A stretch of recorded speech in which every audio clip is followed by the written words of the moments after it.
Alright guys, today we're going to be fixing this tamper. Yeah.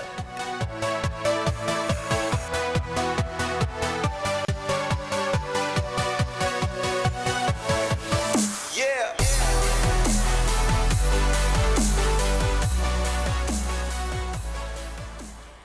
Alright, so this tamper broke because I was leveling off some really uneven dirt to try to level out a retaining wall. And what happened was there was a pretty significant difference in one piece of dirt from the other. So I was trying to basically make this flat. So I was hammering like this. And if I let go of this, you can see which way it wants to fall. This way. So whenever we have a handle stuck on here and we're slamming it into that, it wants to go this way. But since I had a firm grip on the handle, it wasn't allowing it to.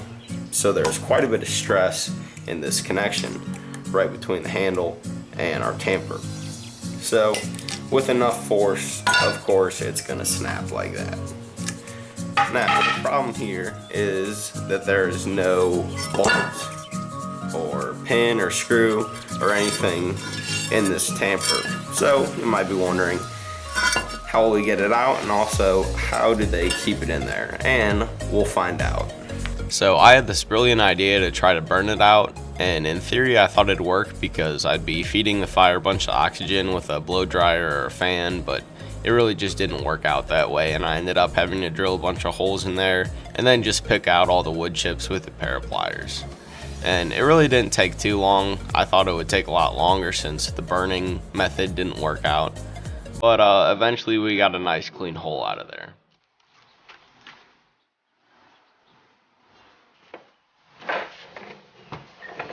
Now we're going to worry about the handle. And as you can see, the end of our handle is really split. And that's what happens whenever you break a handle off. So I tried to find the biggest or the highest crack coming up from that end, and then I cut about a ½ inch above that, so that way whenever we're hammering stuff, a little crack isn't gonna turn into a big crack and ruin our handle. Next it came time to make our slit to put our wedge in, and I put this perpendicular with a grain. I think that's right, but if I'm wrong, definitely let me know in the comments. And once we make that little slit, we'll work on the wedge. Both of these woods are the same wood. They're either oak or hickory. I couldn't tell you, but they smelled the same when I cut them. And once we have the wedge roughed out, we're going to go back to our little slot and we're going to drill a hole in top of that. And I've heard that that's supposed to help prevent the little slit from cracking all the way up the handle. Now it turns out our wedge was a little too long, so I had to shorten it up on the bandsaw, and then I made it a little bit slimmer on the belt sander. And if you don't have these tools, you can use files or chisels, maybe even a hand plane. It'll just take a little bit longer.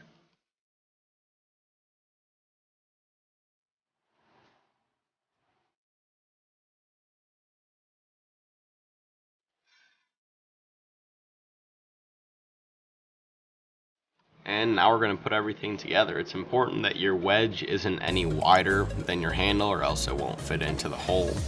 And I'm just going to do a quick little dry fit and get it stuck in there. Then we'll put it in our hole, get a hammer, and tap it on in there. And you'll notice that I'm using a piece of wood as sort of like a barrier between the hammer and the handle. And that's just so I don't ruin the handle and cause any damage up there.